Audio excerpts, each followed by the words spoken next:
see. Taman. How's Taman? Yeah, so he hadn't practiced till today.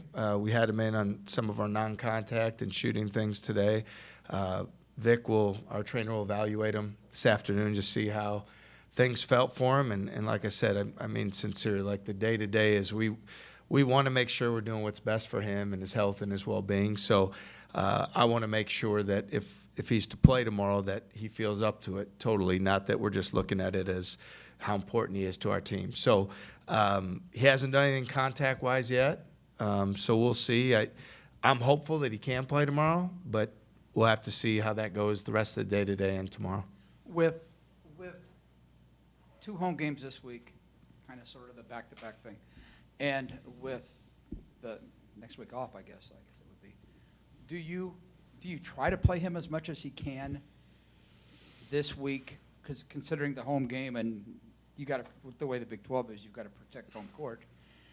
Play him at home, and then with next week off, rest, and then roll the dice on the road when you go to Texas the following week. Yeah, that's a very involved question. I'd just say, like, I'm not smart enough to figure any of that out. I know this: if Taman can play and it's in his best interest to play, that it's best for our team to play him, and if he's not, then we want to do what's best for him. So I don't. Again, we're looking at it as this is one game tomorrow night, and we have to do whatever we can to give ourselves the best chance to win. And if Taman's healthy, we'll go with them. And if not, I think, if anything's was shown on Saturday is the depth and the character and for the other guys. So we got to do what's best for him, regardless of what's coming at us. But right now, all of our focus is on the opportunity that we have tomorrow night. What is the hurdle for him to clear? Is it pain tolerance, range of motion, both of those, something else? Yeah, no, I'd say both of those. I mean, it's both. It's the pain tolerance, it's the range of motion, and it's just, him feeling up for it too. I mean, he's an elite competitor, and I don't want him to be out there feeling like he can't be at his best. So he deserves the right to feel at his best to be out there. So if he is, he'll go, and if he's not, then we'll continue to evaluate as we move forward. The steals number jumped off the stat sheet for both for your team, but also for Kurt.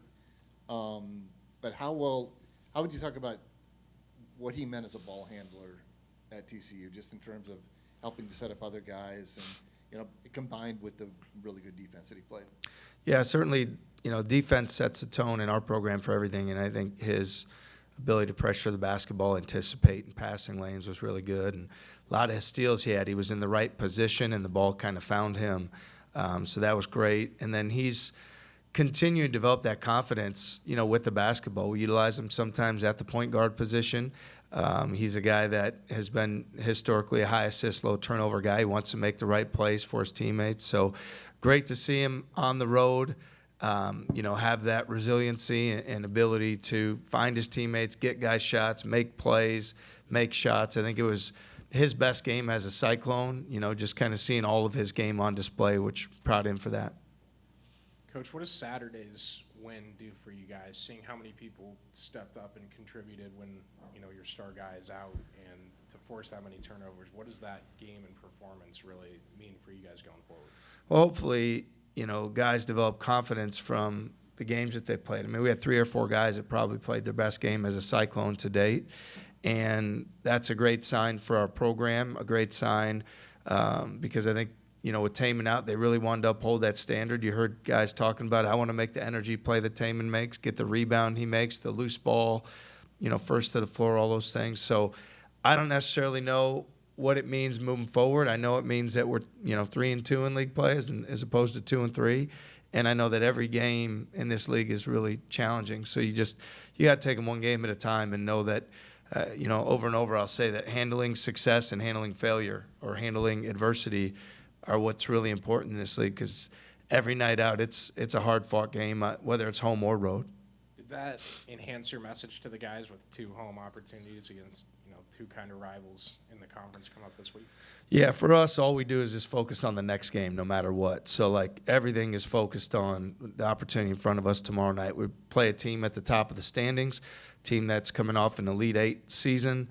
We have tremendous respect for their program, and it's important that our guys look at it as it's a one-game season. There's one opportunity in front of us, and all that matters is that we're at our best tomorrow night. Keyshawn Gilbert, I think, had 12 points in the second half of the loss at BYU, and then he goes for 20 on Saturday. Are you kind of seeing him kind of come along from an offensive perspective with confidence? I think, you get into the league and it's hard to really prepare yourself for what that's going to be like, the physical defense, the intensity, the integrity that teams have to sprint back. And everybody wants to talk about playing fast and in transition, and certainly the way you do that is turn people over. If you don't do that, you're playing against a set defense. So I do think with Keyshawn, he's a bright young man. He's continuing to learn. He's continuing to develop. He works extremely hard. He's a competitor, and definitely hope that that confidence continues to grow because he's worked really hard to earn it. His hop step in transition, is that something that you guys have kind of helped teach him a little bit when he's throwing lobs, just to kind of get the defense off balance? Yeah, I think that's something innate that he has. He's a great teammate. He wants to make those plays, whether it's for Demarion, Hassan, TK, whoever it is running the floor. So I think that's something innate that as a point guard, as a playmaker, that he loves getting that assist and making that big play for his teammates, and he's always done that. TJ, I know that you thought, as everybody did, thought highly of the Big 12 at the beginning of the season. Now that you're 5 games into it, whatever, what do you think of it now? I mean, could it even exceed your expectations? Yeah, it probably has. When you look at the 4 teams that have been added, and you see the success that they've all had, the wins that they've gotten, where they stand in terms of the analytics and that sort of thing, you'd have felt like coming into the year that respecting those programs, you'd think maybe it could be better, but I feel like that's proven to be true. As you've seen all those teams continue to elevate the league and have impactful wins. So I do think the league is, again, even better than it was. And now, it's, you've got more teams and I think even some unique styles of play, because BYU certainly got a unique style of play for this conference. And Houston, what they bring physically, Cincinnati's played great, and you've seen with Central Florida. So I think all 4 have certainly enhanced the league. Coach, do you believe in Hilton Magic? I would say that I believe if you prepare for the games, best of your ability, and you focus on what you need to do to be successful, and you put that in play, that we're fortunate to have a fan base that really comes out. And now we have the students back and student section. So to me, what Hilton Magic is a group of guys that works really hard to do the right thing to be successful, and a fan base that's really passionate and cares, and then those two coming together and having success. So I don't know if that answers your question, but I more believe in the daily habits and the focus and the effort, and if those things happen and we call them magic, so be it. I was going to ask a follow-up. TJ, circling back to Curtis, a guy who comes from community college, goes to Buffalo. What was it when you were maybe looking at his film and recruiting him that gave you the confidence that he would be a high-level contributor at the major conference level? Great assist-to-turnover ratio, high level of volume three-point attempts and consistency in making them, defensive rebounding numbers at the guard position, continued development, taking a step every year, similar but different than Jaron Holmes. When we had Jaron, who started with a similar background, guys that have the chip on their shoulder, and you've seen the gradual improvement year after year after year. So, and then again, him being 3+ hours away in Minneapolis, having knowledge of him and him having knowledge of our program. So all those things lined up for us in the case of Kurt Jones, and I feel like he's only going to continue to improve. TJ, how's Milan adapted his first, whatever you said you are, 3-2, his first 5 Big 12?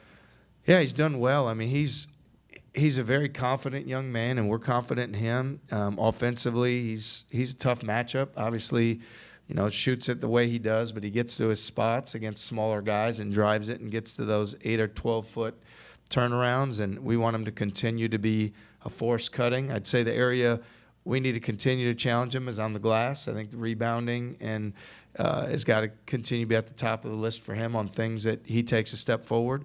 Defensively, he's much improved. So been really pleased. I think, every game, especially as a freshman, like it's, you certainly got to take it one game at a time, but his confidence continues to grow, and that's impressive considering how challenging and how difficult the league is. So we'll just continue to lean into his strengths and demand that he rebounds the ball more.